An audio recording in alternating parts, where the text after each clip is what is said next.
Hello, I'm Patrick Jamison, and today we're going to install the EZE Breeze Cabana Door 90. In this video, I'm going to unpackage the product and show you some of the suggested tools for this install. Here are some of the tools that you'll need for this install. Starting with our 6-foot level, our cordless screw gun, razor knife, Phillips screwdriver, 25-foot tape measure, laser level, and the appropriate sealant. Here are the two slabs and main frame. It is an XX active right configuration. I'm now going to unpackage the mainframe box.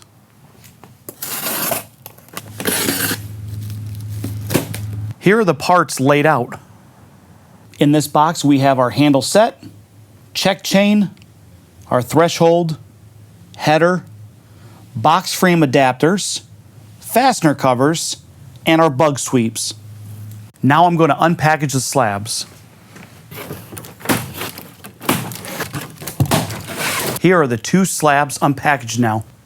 To recap, I've now unpackaged the product and showed you some of the tools that you'll need for this install. In the next video, I'm going to assemble the frame and prep it for installation.